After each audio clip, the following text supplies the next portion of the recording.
एक सा नहीं रहता है, अच्छा भी आता है बुरा भी आता है। जब बुरा जाएगा तो अच्छा आएगा और अच्छा आएगा तो फिर बुरा आएगा। तो ये दोनों समय बराबर चलते रहते हैं। अगर हर इंसान को अच्छा ही अच्छा मिलता रहे तो उसको दुख का एहसास क्या होगा। अगर किसी को दुखी दुख मिलता रहे तो उसका सुख का एहसास क्या होगा। इसलिए दुख भी आते हैं जीवन के अंदर, सुख भी आते हैं। तो दोनों दुख और सुख ऐसे आते जाते रहते हैं। इस दुनिया के ठाट बाट में क्यों इतना तू भरमा है। इस दुनिया के ठाट बाट में आगे आ जाओ ना, आप लोग पीछे पीछे बैठ रहे हो, आगे आ जाओ, जगह आगे बहुत है, आ जाओ। इस दुनिया के ठाट बाट में क्यों इतना तू भरमा है। इस दुनिया के ठाट बाट में क्यों इतना तू भरमा है। क्या लेकर तू आया जग में, क्या लेकर तू जाएगा। क्या लेकर तू आया जग में, क्या लेकर तू जाएगा। सोच समझ ले रे मन मूर्ख, आखिर में पछताएगा। सोच समझ ले रे मन मूर्ख, आखिर में पछताएगा। मूर्ख किसको कहते हैं? मूर्ख किसको कहते हैं? अगर कोई ये कहे कि भाई मूर्ख है तो इसका मतलब क्या होता है? मूर्ख का मतलब ये होता है कि खुद तो कुछ जाने नहीं, अगर कोई जानता है कुछ कहे उसकी मानता नहीं हो। जो जाने वो कहे उसकी माने नहीं, खुद को पता नहीं, खुद को ज्ञान नहीं, इसका नाम मूर्ख होता है। अगर कोई कहे उसकी बात को मान ले, इसका मतलब बुद्धिमान है। हाँ, उसको ज्ञान नहीं है, जानकारी नहीं है, लेकिन किसी से पूछे कि ये काम मैं कैसे करूं, वो कह दे इस काम को ऐसे कर लो, तो उसकी समझ आए। कई बार क्या होता है कि लोग इतने हो जाते हैं कि किसी को रास्ता पूछना है तो रास्ता नहीं पूछते हैं, बसरते वो 20 किलोमीटर के अंदर से घूम ले, लेकिन रास्ता नहीं पूछेगा। अगर किसी को पूछ ले कि भाई मुझे वहां सत्संग में जाना है, कैसे जाना है, किधर से जाना है, नहीं, वो अपने आइडिया से, अपनी समझ से इधर से उधर, उधर से इधर, इधर से उधर घूमता रहता है। तो ये क्या समझदारी थोड़ी हुई है? अगर कहीं भी भटकने की स्थिति है, कहीं भी चूकने की स्थिति है, किसी जानकार से पूछ ले। तो आज मनुष्य शरीर में बैठे हुए हैं, इस मनुष्य जीवन का राज किसी जानने वाले से समझ ले, पूछ ले कि इस मनुष्य जीवन का राज क्या है, इसका रहस्य क्या है, इसका उद्देश्य क्या है, हमको मनुष्य शरीर क्यों मिला, जानवर का क्यों नहीं मिला। तो ये सब बातें हैं। इसलिए कहा गया है कि जो जानने की कोशिश करेगा वो बुद्धिमान श्रेणी में आता है। भाई बंधु कुटुंब कबीला, भाई बंधु कुटुंब कबीला, कोई न साथ निभाएगा। भाई बंधु कुटुंब कबीला, कोई न साथ निभाएगा। जिसको अपन समझ रहे हमारे परिवार के लोग हैं, ये कह रहे हैं कि गुरु महाराज कोई साथ नहीं निभाएगा, सब शरीर के साथ तक रहेंगे, शरीर शमशान तक ले जाएंगे, वहां तक इनका साथ रहेगा। जैसे इसको चिता पे जला करके खत्म कर देंगे, सबका साथ खत्म हो जाएगा, सबकी याद संपर्क खत्म हो जाएगा, कोई किसी को याद नहीं करेगा, कहेगा कि चला गया चला गया। भाई बंधु कुटुंब कबीला, कोई न साथ निभाएगा। भाई बंधु कुटुंब कबीला, कोई न साथ निभाएगा। भाई बंधु कुटुंब कबीला, कोई न साथ निभाएगा। भाई बंधु कुटुंब कबीला, कोई न साथ निभाएगा। और लोगों संत शरण में काम यही एक आएंगे। और लोगों संत शरण में काम यही एक आएंगे। जिनका हमको साथ नहीं मिल रहा है, जिनका अधर में हमको साथ छूट जाएगा, उनके लिए समझाया जा रहा है कि जो संत सतगुरु आते हैं हमको लेने के लिए अपने घर से जहाँ के हम रहने वाले हैं, उन्हीं का साथ हमको काम देगा। आगे ऊपर और नीचे वो हरदम हमारे साथ रहेंगे, हमारी रक्षा करेंगे, हमारी संभाल करेंगे। हमारी जीवात्मा को जो भटकी हुई है इस शरीर से निकलने के बाद में वो किसी को हाथ नहीं लगाने देंगे। फिर क्या करेंगे, इस जीवात्मा को अपने पास ले लेंगे। न इसके कोई जमदूत हाथ लगा सकता, न कोई और हाथ लगा सकता। और जहां उस कचहरी के अंदर जाएंगे, उस कचहरी के अंदर भी जीवात्मा को अपने पास में रखेंगे और इसके कर्मों का फैसला आसानी से करवा करके अपनी जीवात्मा को अपने पास लिया। इतना बड़ा प्रेम और प्यार से इस जीवात्मा को संत सतगुरु अपने पास में रखते हैं। भाई बंधु मित्र तुम्हारे, भाई बंधु मित्र तुम्हारे, एक दिन तुझे जलाएंगे। भाई बंधु मित्र तुम्हारे, एक दिन तुझे जलाएंगे। स्वार्थ के दो आंसू देकर लौट लौट घर आएंगे। स्वार्थ के दो आंसू देकर लौट लौट घर आएंगे। ये रोना किसका होगा? ये स्वार्थ का रोना होता है। आत्मा के लिए कोई नहीं रोता है। सब लोग शरीर के स्वार्थ के लिए रोते हैं। अब शरीर के लिए जो लोग रोते हैं तो आपका उसका शरीर तो यही तो है, हमारे पास ही तो शरीर है। शरीर को कोई लेके थोड़ी चला गया। वो तो शरीर में से तो केवल जो बोलने वाला है वो निकल करके गया है। बाकी वो का वो शरीर, वो की वो शकल, वो की वो सूरत, उतनी लंबाई चौड़ाई, वैसा का वैसा शरीर हमारे सामने पड़ा है। रोना किस बात का है? खड़ा कर लो इसको, क्या दिक्कत आ रही है? सामने लो इसको। तो इसलिए आज ये समझाया जाता है कि एक बार जो इसमें से निकल गया, ज्ञान हंसा बावड़िया बैठा करो विचार। जो एक बार निकल गया वो निकल गया, लौट के कभी भी उस शरीर में, उस गांव बस्ती में, परिवार में, घर में वापस नहीं आएगा। स्वार्थ के दो आंसू देकर लौट लौट घर आएंगे। स्वार्थ के दो आंसू देकर लौट लौट घर आएंगे। क्या लेकर तू आया जग में, क्या लेकर तू जाएगा। क्या लेकर तू आया जग में, क्या लेकर तू जाएगा। सोच समझ ले रे मन मूर्ख, आखिर में पछताएगा। सोच समझ ले रे मन मूर्ख, आखिर में पछताएगा।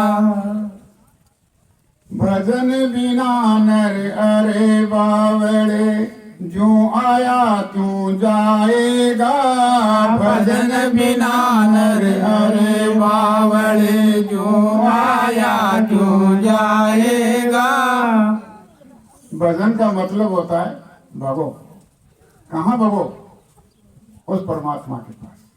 कैसे जाओगे? वो ऊपर से आवाज लगा रहा है। जो परमात्मा है, जिसके यहाँ से हम लोग आए, वो बराबर हमको बुलाने के लिए, ऐसा बात अलग अलग नहीं, बराबर 24 घंटे दिन और रात वो अपनी आवाज वहां से लगा रहा है हमारे को बुलाने के लिए। बड़े ध्यान से सुनो आप लोग। और हम लोग उसकी अनसुनी कर रहे हैं, उसकी बात को हम सुन नहीं रहे। हम लोग अनसुनी करके और कामों में ध्यान दे रहे हैं, उसकी बात का ध्यान नहीं कर रहे। वो बुला रहा है, हम लोग उसकी बात को अनसुना कर रहे हैं, वो ध्यान नहीं दे रहे। इसलिए कह रहे हैं कि तुम लोग अनजान बन करके रहोगे, उसकी बात को नहीं सुनोगे, तो फिर बाद में अंत समय के अंदर तुम्हारी हालत खराब होगी।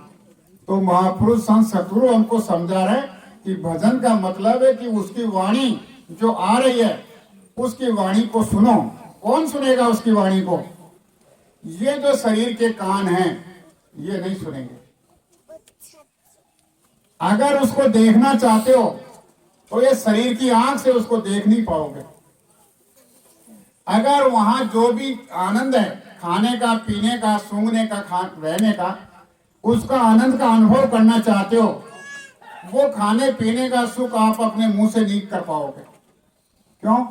कि ये जो शरीर का मुंह है, शरीर के कान है, शरीर की नाक है, जो शरीर की आंख है, ये क्या है? ये जड़ है, ये नासवान है, ये मिट्टी है, ये मुर्दा है। ये उस परमात्मा को काम नहीं आएंगे देखने में। तो उसको कौन देखेगा? इसके अंदर जो बोलने वाला बैठा है, उस बोलने वाले के अंदर आंख भी है, कान भी है, नाक भी है, मुंह भी है। वो बोलने वाला जो बैठा है, वो बोलने वाला उसकी वाणी को सुनेगा। लेकिन उस वाणी को सुनने के और हमारे कान के बीच में हम लोगों ने बद कामों का, खोटे बुरे कामों का, इतना भारी गंदगी का मलामत इकट्ठा कर लिया कि उसकी वाणी को हम लोग सुन नहीं रहे उसकी वाणी को। इसलिए कहा जा रहा है कि आप लोग उस वाणी को सुनने के लिए आप अपना ध्यान बाहर से हटा करके, मकान से, जमीन से, जायदाद से, यानी दुकान से, दफ्तर से, धन से, दौलत से हटा करके जब आप एक चित्त होकर के बैठोगे तो उसकी वाणी को सुनने लगोगे। उसकी वाणी को जब सुनोगे तो आप इतने अलमस्त हो जाओगे, इतने आनंद से भरपूर हो जाओगे कि अब उसके बाद में आप लोग इतना चस्का और इतना लगाव लग जाएगा कि चाहे जहां बैठ करके और उसकी वाणी को सुनने की कोशिश करोगे कि वो आवाज परमात्मा की हम लोग फिर सुने। आप लोग कई बार देखते हो, अगर कोई चुगलखोर, अगर कोई निंदक नीड़क, वो निंदक अगर मान लीजिए कोई आपकी चुगली चावट कर रहा है, आपको ये पता लग गया कि ये मेरी चुगली कर रहा है, ये मेरी निंदा कर रहा है, तो आप लोगों के बीच में वो दीवार खड़ी हुई है और दीवार से धीरे धीरे आवाज आ रही है, लेकिन आप अपना कान उस दीवार के अंदर ऐसा गड़ा देते हो कि इसकी आवाज को सुने कैसे भी क्या कह रहा है। हालांकि उसकी आवाज, चुगली करने वाला जोर से बोलेगा क्या? वो धीरे बोलेगा वो तो। और आप सुनने की कोशिश करोगे, वो धीरे बोलेगा, आप सुनने की कोशिश करोगे। कान को दीवार के अंदर इतना गड़ा दोगे, इतना गड़ा दोगे, और जब सुनोगे इस तरह से उस परमात्मा की आवाज को सुनने के लिए अपनी जीवात्मा का कान उधर लगाओगे तो उस परमात्मा की वाणी को सुनोगे। जब वाणी को सुनोगे वो कहेगा कि तुम चले आओ, ये मैं तुमको रस्सी डाल रहा हूँ, मैं तुमको ये डोरी डाल दी, इस डोरी के जरिए, इस रस्सी के जरिए तुम आ जाओ मेरे पास चढ़कर, आ जाओगे तो मैं तुमको मिलूंगा। भजन बिना नर अरे बावले, जो आया तू जाएगा। भजन बिना नर अरे बावले, जो आया तू जाएगा। अगर आपने ये काम नहीं किया तो क्या होगा? जैसे आए थे वैसे के वैसे चले जाओगे, वैसे ही जाओगे खाली के खाली। और खाली तो क्या जाओगे? अपनी पोटली को भारी करके ले जाओगे, खाली तो बन जाए, भारी करके ले जाओगे। जो पोटली आप लेके आए थे कर्मों की, उस भारी कर्मों की पोटली को या अपने 50 साल, 100 साल, 80 साल के जीवन में झूठ, पाखंड, छल कपट, बेईमानी, दगाबाजी, काम, मार पीट करते करते उसको इतना भारी कर लिया कि अब आपसे चलने वाली नहीं हो। तो लेकिन वो ले जाने वाले मारेंगे डंडा और वो उसका सामान उसी पे रख करके चल कर लेके चल इसको। और कौन लेके चलेगा इसको? तुझे लेके चलना पड़ेगा, तूने इकट्ठा किया और तेरे सिर पे लाद करके वो ले जाएंगे। कंचन जैसी काया तेरी तुरंत जला दी जाएगी। कंचन जैसी काया तेरी तुरंत जला दी जाएगी। अगर ऐसा नहीं करोगे तो ये तुम्हारी सोने जैसी काया है, ये तुम्हारी जब खत्म हो जाएगी और ले जा करके जला देंगे, कहानी खत्म। क्या लेकर तू आया जग में, क्या लेकर तू जाएगा। क्या लेकर तू आया जग में, क्या लेकर तू जाएगा।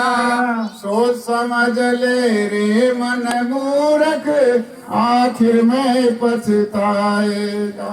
सोच समझ ले रे मन मूर्ख, आखिर में पछताएगा। जब जाते वक्त इतनी मार पड़ती है, इतनी मार पड़ती है कि यह आपकी जो शकल है ये शकल बद शकल हो जाती है। ये शकल इतनी डरावनी लगती है कि कोई भी मरने के बाद में इस मुंह को देखना पसंद नहीं करता।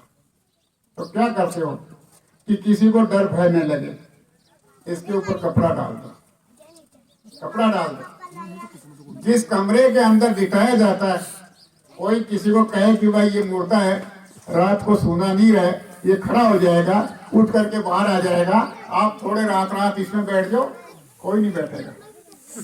क्यों? मुर्दे के पास बैठने में क्या दिक्कत है? नहीं बैठेगा, डर आएगा, भय लगेगा कि खड़ा हो जाएगा कहीं। उसके पैर को बांधते हैं सूत से, क्या क्या करते हो आप लोग, लेकिन जिसमें से वो निकल गया वो फिर खड़ा कैसे होगा?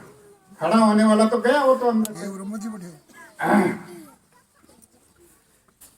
जिस नारी से हेत गनेरा वो भी देख डर जाएगी। जिस नारी से हेत गनेरा वो भी देख डर जाएगी। जिसने पूरे जीवन भर साथ निभाया, साथ रहने की कसम खाई कि हम साथ साथ रहेंगे, जीवन भर साथ रहेंगे, कोई आगे पीछे नहीं होंगे, लेकिन कुदरत को ऐसा मंजूर नहीं था। जब किसी को पहले जाना होता है तो वो पत्नी पति का चले जाना, और फिर वो देखती है कि मुझे तो नहीं देखना, क्योंकि वो शकल डरावनी होती है, उसको कोई नहीं देखना।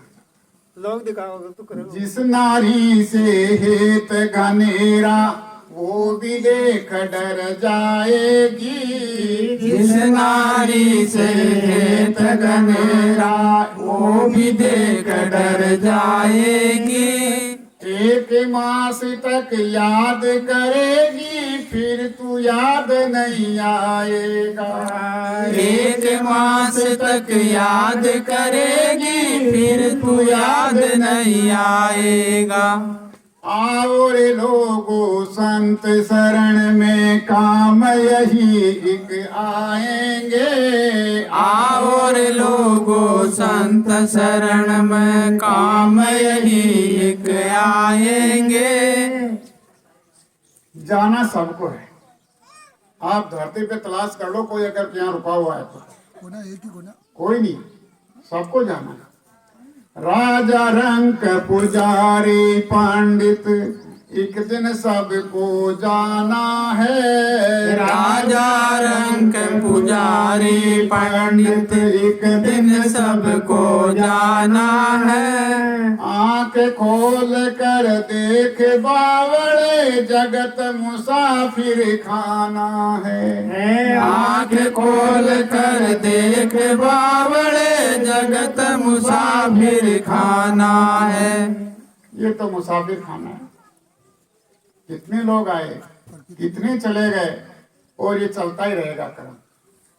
और इस क्रम को तोड़ने के लिए कोई संत सतगुरु के पास में पहुंचकर और यहाँ हमेशा के लिए आजाद हो जाए इस जेल खाने से, तो वो फिर नहीं आएगा। वो न जन्म लेगा, न उसका मरण होगा, न वो घर में आएगा और न इस जेल खाने में आएगा। जब अपने घर में चला जाएगा फिर वापस क्यों आएगा? तो इसलिए क्या लेकर तू आया जग में, क्या लेकर तू जाएगा। क्या लेकर तू आया जग में, क्या लेकर तू जाएगा।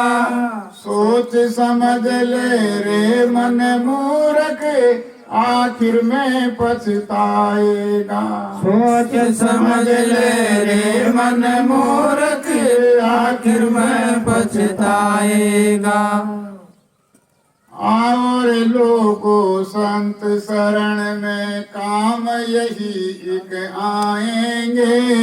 और लोगों संत शरण में काम यही एक आएंगे।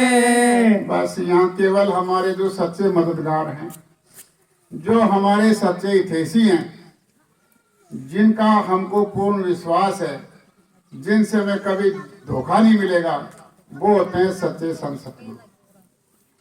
और वही हमारे सच्चे साथी हैं, और वो साथी शरीर के भी हैं और आत्मा के भी। और यहाँ भी हैं और ऊपर भी हैं, सब जगह उसके साथ रहते हैं। जिसने एक बार उनका संग कर लिया, जिन्होंने एक बार उनके पास में चले गए, वो हमेशा हमेशा के लिए चाहे कितने लाखों कोस दूर रहें, लेकिन वो उसके पास में ही रहते हैं, क्योंकि वो एक अंतर्यामी महापुरुष होते हैं। वो उस प्रभु से मिले हुए होते हैं। प्रभु में और संत सतगुरु में कोई अंतर नहीं होता है, वो एक ही होते हैं। सब बोलो जय